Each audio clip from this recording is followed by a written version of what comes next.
I still remember the sound of my heels clicking on the cold concrete floor that morning in our San Francisco office. Each step felt like a heartbeat, sharp, steady, filled with the hope that this day would finally be mine. I had carefully chosen my charcoal blazer. The one I only wore for big moments. The one that made me feel like the leader I was ready to become. In my bag was a speech I'd written by hand, short. But every word burned into my memory. It started with a line about resilience and ended with a note to my late grandmother, who always told me to keep fighting. I pictured myself standing in that sleek conference room, trying not to cry as James Calloway, the CEO, shook my hand and told me I was the new vice president of strategic development. But when I walked in, the room felt different, colder, quieter than I expected. There was a tray of coffee no one touched, and James sat there with a smile that didn't reach his eyes. Sitting next to him was Lauren Matthews, dressed perfectly in cream silk, her smirk telling me she already owned the room. I set my bag down carefully, trying to steady my breath. The speech I'd practiced 1,000 times suddenly felt like a distant echo in my mind. I placed the thick contract we'd been negotiating for months, worth $60 million, right in front of James. My voice was barely steady as I said, 18 months. That's how long it took. We did it. They signed last night. But James didn't reach for the contract. He didn't even glance at it. Instead, his eyes flicked coldly to me as he said, "Evelyn, we need to talk about restructuring." I blinked, trying to process the words that didn't fit. Restructuring? What did that even mean here? The air seemed to shift around me, like the room was closing in, the oxygen being sucked out. He slid a crisp manila folder toward me. "Your role is being eliminated. Effective immediately." I didn't move. I stared at the folder like it was some kind of cruel joke. My ears rang. My heart pounded. Somewhere, Lauren cleared her throat. "She'll be handling the Helix Core account moving forward," James said, his voice clipped, distant. "Her background aligns better with clients at that level." Her background. Those words hit me harder than the termination itself. I didn't have the Ivy League pedigree that Lauren boasted about. I wasn't from the usual network of power and prestige. But I had grit. I had delivered results. I'd built relationships, navigated challenges, and closed deals others said were impossible. Yet, none of it mattered here. My fingers trembled as I picked up the pen and signed where they told me to. I didn't cry. I didn't yell. I closed the folder, stood up, and forced a smile, the kind that said, "I'm fine," even though inside, I felt like I was breaking. I had just secured the biggest deal in the company's history, and they erased me from it. But what they didn't know, what they couldn't see, was what was quietly taking shape beneath the surface. 3 weeks before that day, I had met with Sarah Dane in her corner office overlooking the city. Rain tapped steadily on the windows behind her. A soft, honest rhythm. Sarah didn't bother with small talk. We'd already gone through every detail of the contract, logistics, timelines, legal fine print, but she hadn't signed yet. "Do you believe in what we're building?" she asked. I nodded without hesitation. "Completely?" I nodded again. Then she looked me straight in the eyes and asked, "Then tell me, why are you still at Valamont?" That question hit me like a punch. I wanted to say, "Because I'm building something here," and that was true. I'd invested years of my life into this deal and this company. But Sarah wasn't just any client. She was someone who had fought the same battles in boardrooms that didn't want to make space for women like us. She needed more than words.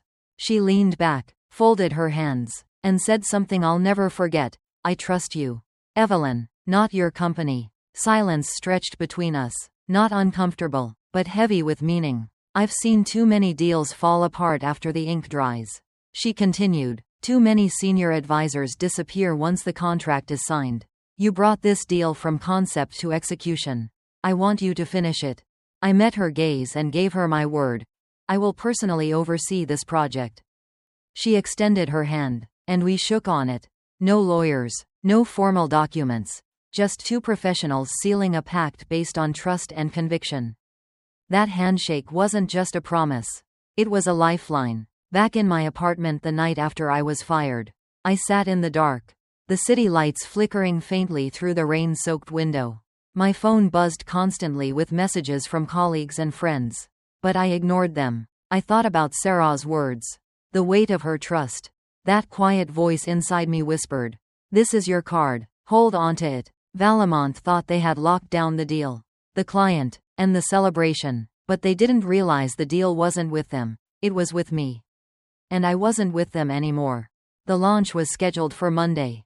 I knew the team would be rehearsing press photos and preparing speeches, unaware that their golden moment was built on shaky ground.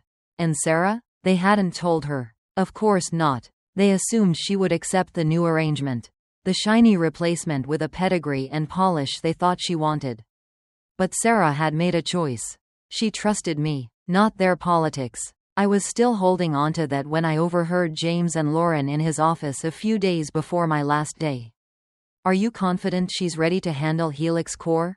James asked, his voice low. Lauren replied smoothly, "Honestly, I think it's better this way. Evelyn's great with execution. But let's be real, she went to a state school. The Helix Core execs want Ivy League, Stanford, MIT types." There was a pause. Then James said with a sneer, "It's about image. Executive presence matters." I pressed my ear closer to the door, heart sinking. They want someone who fits the room before they even speak. I felt every word slice through me. In that moment, I wasn't Evelyn, the woman who had flown across the country to close the biggest deal in company history. I wasn't the woman Sarah Dane had personally chosen to lead the project. I was just the girl from a state school, someone they never really believed belonged. I didn't burst through the door. I didn't scream for respect. I just stepped back quietly, each footfall heavier than the last. Back at my desk, I stared at the detailed rollout plan, the plan I had painstakingly crafted. It was my best work. But I knew in their eyes it would never be enough. They valued pedigree over performance, image over integrity. But I didn't need to be loud to be powerful. I didn't need their approval to matter. I had built trust where it counted, in the trenches. And I wasn't done yet. The morning after I was let go, my apartment was cloaked in silence except for the soft hum of the refrigerator and the occasional patter of rain against the window. I sat barefoot on the worn couch, clutching a bowl of cheap noodles. My cat Miso curled contentedly against my side. The world outside moved on without me. My phone buzzed suddenly. An incoming message from Marcus, a former colleague still at Valemont. "You dropped a bomb in the boardroom." Sarah walked out mid-sentence. Era looks like she might cry. Bryce is frozen. I stared at the screen, a slow, quiet smile tugging at the corner of my mouth. I didn't need the play-by-play. I'd imagined it perfectly, the room frozen. The applause silenced, the thin veil of celebration torn away. This was no longer a simple business deal. It was a reckoning. I poured myself a glass of water and settled deeper into the couch. The silence no longer felt suffocating. It was purposeful, a calm before the storm. I thought about Sarah, how she had stood firm, refusing to sign the contract without me there, refusing to compromise the trust we had built. She had made a choice that day, a choice to walk away from a multi-million-dollar deal rather than accept a broken promise. That was the moment Valemont lost more than a project. They lost credibility. In the following days, the rumors started to swirl, quiet whispers at first, then louder gossip echoing through the halls of the industry. They painted me as the villain, the disgruntled employee sabotaging a deal out of spite. But those stories were just desperate attempts to rewrite the narrative. At Lucent Grid, my new company, things were different. Here, trust and integrity weren't just buzzwords. They were the foundation. Logan Chen, our brilliant systems engineer who'd been overlooked at Valemont for years, showed up at my door 2 days after I signed with Lucent Grid. No fanfare, no announcement, just a quiet knock and a laptop under his arm. "I heard what happened," he said softly. "I stayed silent too long. I want to help build something that's real." I hired him on the spot. Then there was Meera Patel, our data analyst prodigy, who had been sidelined at Valemont for speaking too directly in meetings. She didn't ask about titles or status. She asked, "What needs fixing first?" We built a team of outsiders, of underestimated talents, people who knew how to deliver without needing validation from a polished image or Ivy League pedigree. Our workspace was humble, folding chairs, whiteboards scrawled with ideas, and coffee from the bodega downstairs. But it was filled with fire and purpose. Within weeks, Sarah Dane signed on with Lucent Grid without hesitation. No ceremonies, no rewritten contracts, just a handshake. A trust renewed. Together, we launched the Helix core system ahead of schedule. One success led to another. Meridian Solutions, Gentry Analytics, Samora Cloud. By the end of the second quarter, we had 7 major clients and a reputation built on substance, not style. One evening after pushing a major deployment forward, I looked around our office.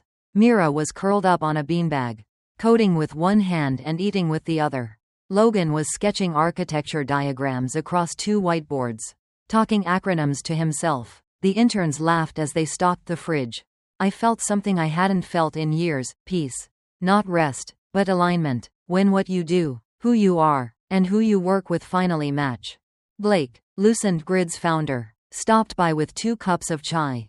"You seeing this?" he asked, handing me a cup. I nodded, looking around again. "You built a tribe." "No," I said softly. "I found them. They were always here, just waiting to be seen." Blake smiled, sipping his chai. "What do you want to call this team?" I thought for a moment. "The Phoenix team." He raised an eyebrow. "Reborn from ashes?" "No," I said quietly. "Forged from what was lost. We're not rebuilding the old. We're creating something new." As our team grew, so did the noise outside. Screenshots of internal Valamont Slack messages started landing in my inbox. Questions about my NDA. Accusations of manipulating Sarah. Whispers of sabotage. The narrative was clear. I was the disgruntled ex-employee tearing down the company from the inside. But at Lucent Grid, we didn't react with anger or defensiveness. We responded with facts, with results. One afternoon, Mira asked quietly, "Do we need to prepare for legal fallout?" Blake's jaw tightened when I showed him the messages. "This is slander," he said. "We'll handle it." But I shook my head. "We won't feed the noise. We respond with truth." I called Sarah. She answered on the second ring. "I expected you," she said. "Have you seen the rumors?" "Of course. Ares tried calling me twice." I said. I blocked her the second time. "They said I manipulated you." "I know." Her voice was steel. "That's why my team is drafting a statement." "You don't have to," I said. "I do," she interrupted. "Because I gave my word too." The next morning, her team released a powerful press statement. Helix Core's decision to end the partnership with Valamont was due entirely to the breach of trust when their point of contact, Evelyn, was removed without notice. Any claims to the contrary were false and defamatory. By noon, every major tech outlet had picked up the story. By evening, Valamont's board issued a statement. Lauren Matthews had voluntarily stepped down from her leadership role. The writing was on the wall. Later, Marcus texted me again. Bryce was being reassigned. Stripped of real power, crisis consultants took over communications. I stared at the message and felt a quiet release, a building finally collapsing under its own weight. Valamont wasn't just bleeding, it was unraveling. Reputation first, leadership next, then clients. They bet everything on image, and lost to substance. That night, standing by my window with tea in hand, I watched the city skyline blink silently. The towers of Valamont glittered, a polished facade cracking from within. I didn't send a message to Lauren. No gloating. No, I told you so. Her silence said it all. She had mistaken quiet for weakness, loyalty for softness. But now, like so many before her, she was learning. The ones dismissed without thought are often the ones to fear most. In the days that followed Valamont's unraveling, something shifted inside me, quietly, but with a force I couldn't ignore. The anger I'd carried, the hurt from being cast aside like a forgotten tool, began to soften into clarity. It wasn't just about the betrayal or the lost position anymore. It was about something bigger, about redefining what leadership truly meant. I had spent years trying to fit into a mold crafted by others, polished, pedigreed, picture perfect, but that mold was designed to exclude, to erase the very qualities that made me powerful: resilience, authenticity, grit. Now, looking back, I realized I had been chasing acceptance instead of respect. And those were not the same. Sarah's trust wasn't just a lifeline during the storm. It was a beacon pointing me toward a new way of leading. Leadership was not about titles, corner offices, or the applause of a polished boardroom. It was about integrity, about showing up when it mattered, about earning trust through action, not appearance. Loosened Grid wasn't just a new job. It was a rebirth, a chance to build a culture from the ground up, where merit mattered more than pedigree, where people were valued for what they brought to the table, not where they sat at it. I started seeing our small team differently, not just as colleagues, but as pioneers. Logan, whose quiet brilliance had been overlooked for years. Mira, whose directness was a strength, not a liability. The interns who came in with fresh ideas and fierce determination. Each of them had stories of being sidelined, underestimated, told they didn't fit the executive mold. At Loosened Grid, those molds didn't exist. We were free to break old rules and set new ones. One afternoon, I sat in our conference room, the walls covered in whiteboards filled with plans and dreams. Blake joined me with 2 cups of chai, his expression thoughtful. "You're different than most leaders I've met," he said. "You don't just want to win, you want to change the game." I smiled, but inside, I felt the weight of that truth. It wasn't enough anymore to climb a ladder rigged with invisible barriers. I wanted to tear down the ladder and build a new way up, a way that anyone with talent and heart could climb. I began to understand why Valemont had felt so suffocating. It wasn't just about a single deal or a single position. It was about a culture built on exclusion and appearance. A culture that valued image over impact. And I refused to be part of that. I made it my mission to create a space where people could bring their whole selves, their strengths, their quirks, their histories, and be valued for it. That meant tough conversations, challenging long-held assumptions, breaking habits that had become invisible but were deeply harmful. It meant standing firm when others wanted to take shortcuts or hide behind polished veneers. It also meant trusting my instincts, the same ones I'd ignored too long in pursuit of approval. I remember one meeting where we debated hiring a candidate who didn't have a fancy degree or an impressive resume but had a track record of delivering results under pressure. Some team members hesitated, worried about optics, but I insisted. "Talent and grit," I said, "will always outlast pedigree and polish." That person joined us, and within weeks, they were one of our top performers, leading projects that impressed clients and reshaped our strategy. Each success reinforced the vision I had for Loosened Grid, a company where inclusion wasn't just a buzzword, where integrity guided decisions, and where trust was currency. I also began to see my own worth differently. I was not defined by the rejection or the polished standards I never fit. I was defined by my resilience, my dedication, and my ability to build trust. That realization gave me a new confidence, not the loud kind that demands attention, but the quiet, steady kind that commands respect. As Loosened Grid grew, so did our impact. More clients came to us not because we looked like them or checked the traditional boxes, but because they trusted us to deliver. We weren't just closing deals, we were rewriting the rules of leadership. In boardrooms filled with traditional executives, I started speaking up with a voice that was unapologetically mine.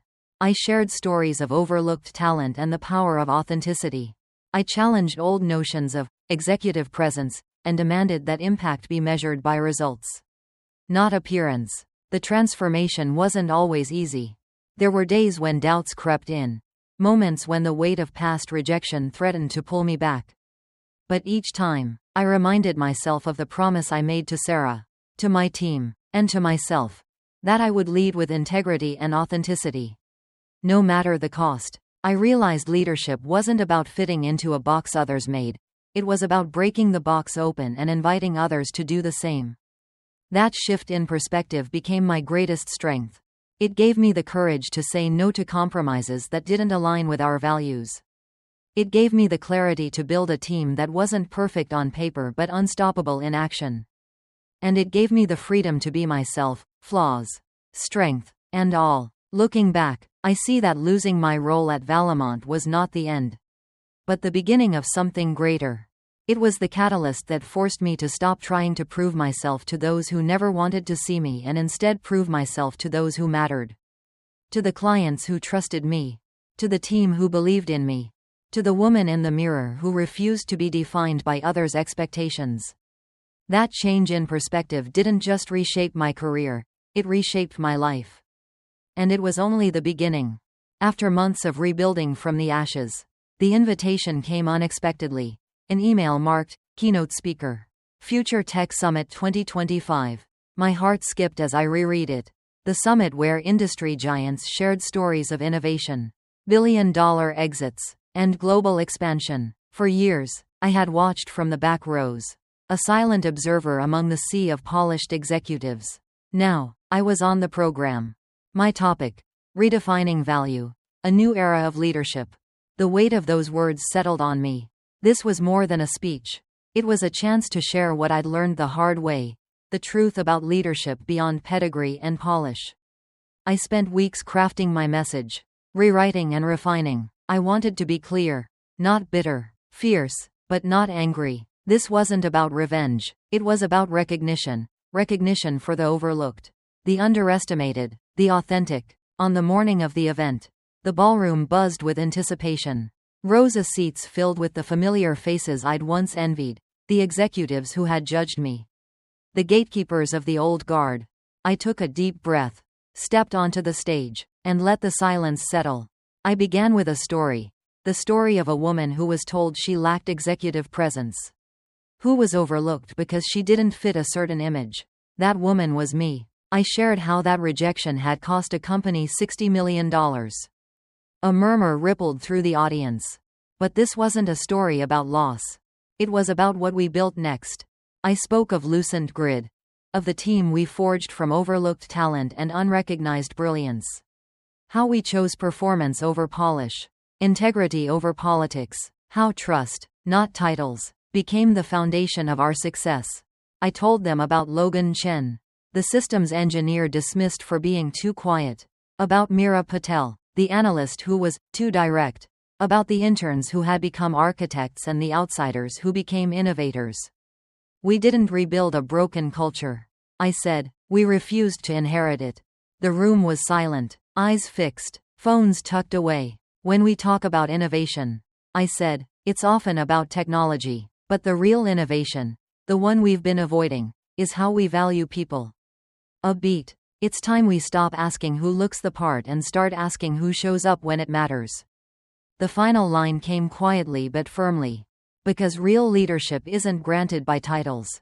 It's earned by trust. The applause didn't erupt instantly. It built slowly, powerfully, genuinely. Backstage, Blake was waiting with a smile. You didn't just give a speech, he said. You drew a line in the sand. That evening, at the awards ceremony, I was named Executive of the Year. Walking across the stage, the lights warm on my skin. Applause washing over me like rain after drought. I felt a calm I hadn't known in years. I wasn't wearing a designer dress. Just a simple suit and the same quiet confidence that had carried me through every trial. I noticed the seats marked for Valamont were empty. Of course they were. Some rooms stay silent, not by accident, but by consequence. A few days later, a sleek envelope arrived at our office. No return address. Only the gold-embossed seal of Valamont. Inside was a buyout offer. Full acquisition. Full control. They wanted loosened grid. The letter was filled with corporate poetry, strategic synergy, brand alignment, long-term vision. But beneath the buzzwords was a simple truth. They underestimated us. I placed the letter beside my coffee mug. Unmoved. Across the office, Logan was explaining a new framework to a junior developer.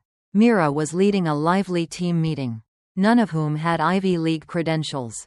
On the wall behind them, our company values were handwritten: impact, integrity, inclusion, innovation. No framed degrees, no glass awards, just real work. I walked to Blake's office and dropped the letter on his desk. They're scared, I said. He looked up, curious. What do you want to tell them? I smiled. Tell them this. You couldn't afford me then. You still can't now. Blake grinned. I'll draft the reply. That afternoon, as I returned to my desk, I glanced at the framed note Sarah had given me. Simple handwriting. I keep my promises. 2. Below it, my state college diploma finally displayed for all to see. And next to that, our quarterly growth chart, climbing higher than even our most optimistic projections. Across the floor, someone shouted in celebration. Meridian's Phase 3 had just gone live. More cheers followed. This wasn't luck. It was earned, one decision at a time. One overlooked hire at a time. One quiet act of belief at a time. I sat down, opened my notebook, and wrote 6 words at the top of a fresh page. We're not done. We're just beginning. Because what we'd built wasn't just a company. It was a movement. A culture where backgrounds didn't matter. But contributions did. Where no one was left behind because they lacked polish, spoke plainly, or skipped cocktail hours. Where value was seen, not performed. And it started with one thing. Saying no. No to compromise. No to empty flattery. No to being owned. Valemont thought they were making peace with a former rival. But they were witnessing something they couldn't control. A future that didn't need them. And that was the truest victory of all. The transformation I'd undergone wasn't just professional. It was deeply personal. Walking away from Valemont had shattered the version of myself I thought I wanted. But in its place, something stronger, more authentic had taken root. For years, I had chased external validation, climbing corporate ladders, molding myself to fit expectations, trying to silence the quiet voice inside that doubted if I belonged. I thought success meant fitting the mold others carved, but all it did was make me feel invisible and exhausted. At Loosened Grid, I learned to listen to that voice again, to honor it, to lead not by trying to impress, but by being real. The Phoenix team wasn't just a name, it was a symbol of rebirth. We weren't rebuilding what we lost. We were creating what had never existed. A culture where people were valued for their contributions, not their resumes, where authenticity trumped image. I watched my team grow, not just in numbers but in confidence. Logan, who once felt invisible in boardrooms, now led technical strategy with a quiet authority. Mira's fearless insights shaped our biggest client wins. Our interns, once uncertain, found their voices and became innovators. And I changed alongside them. Leadership became less about commanding attention and more about creating space for others to shine. For ideas to flourish, for trust to deepen. I stopped apologizing for being direct. I embraced my own style. Flaws and all. I learned that vulnerability was a strength, not a weakness. One moment stands out. A late evening when I found myself alone in the office, reviewing a project plan. The exhaustion hit me hard. And for the first time in years, I allowed myself to feel overwhelmed. Instead of hiding it, I reached out to Blake. He listened, not with solutions, but with understanding. Growth isn't a straight line, he said. It's messy, uncomfortable, and sometimes lonely. That moment reminded me that growth wasn't just about professional milestones. It was about emotional resilience, self-awareness, and compassion. I began mentoring others outside Loosened Grid, especially young women navigating industries that often felt hostile to their ambitions. Sharing my story, the setbacks, the betrayals, the comebacks, became a way to give back, to ignite hope. I realized that success without purpose felt hollow. True leadership meant lifting others as you rise, challenging systems that exclude, and creating lasting change. That's why when Valemont sent their buyout offer, I wasn't tempted. They wanted to own what we'd built, to control our vision, to shape our future on their terms. But I had learned the power of saying no to compromise, no to empty promises, no to being owned. Instead, I chose to forge a path defined by values, integrity, and courage. Loosened Grid became more than a company, it became a movement. We grew clients not by chasing prestige, but by building trust. We redefined what it meant to lead.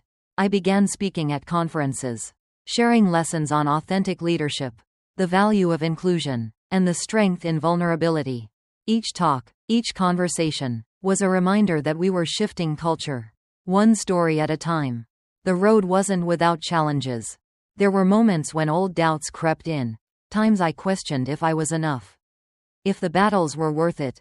But each time, I reminded myself of the promise I made, to myself, to my team, to those who believed in me. I wasn't just building a business, I was building a legacy. One where background didn't dictate destiny. Where trust was currency. Where authenticity was the ultimate power. And as I look ahead, I know this is only the beginning. Because growth isn't a destination. It's a lifelong journey. And I'm ready for every step. The night before the Future Tech Summit, I sat alone in the dimly lit conference room of Lucent Grid.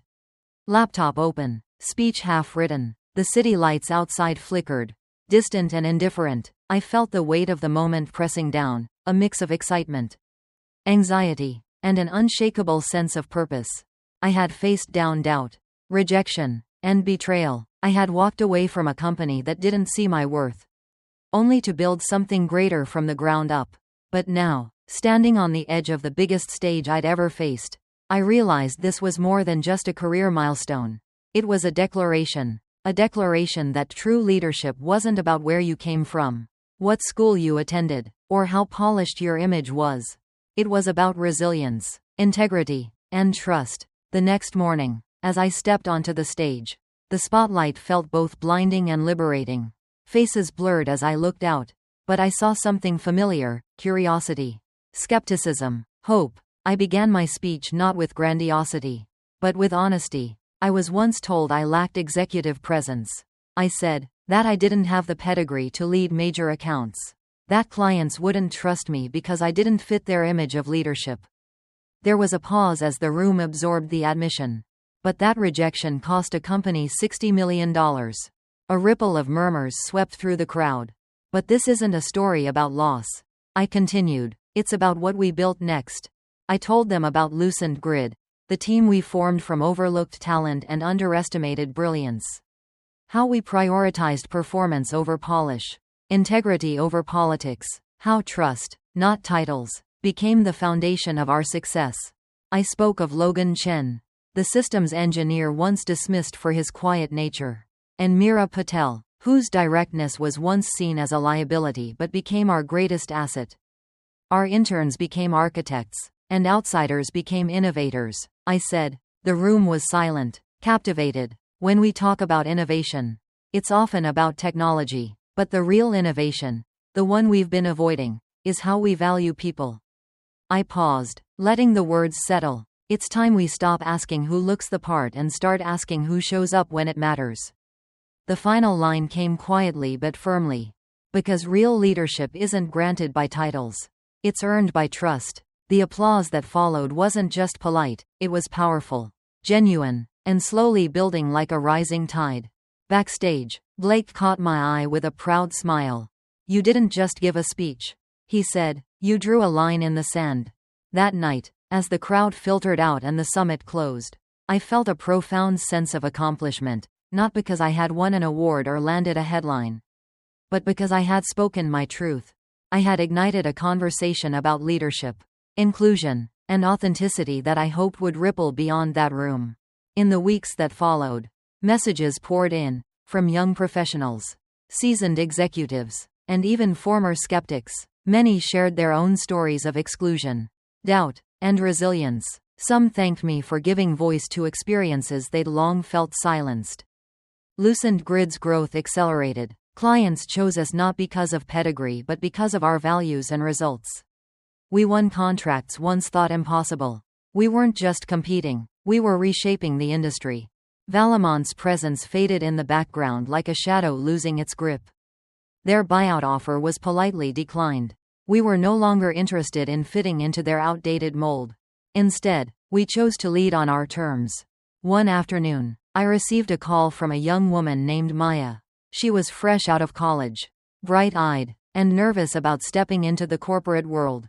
I watched your speech, she said, and it gave me hope. That moment reminded me why I did this, for the next generation. For those still fighting to be seen and heard. Leadership isn't about perfection, it's about perseverance. It's about showing up authentically and inspiring others to do the same. As I look back on my journey, from the crushing disappointment of being sidelined to the exhilarating freedom of building something new, I realize that every setback was a setup for a comeback.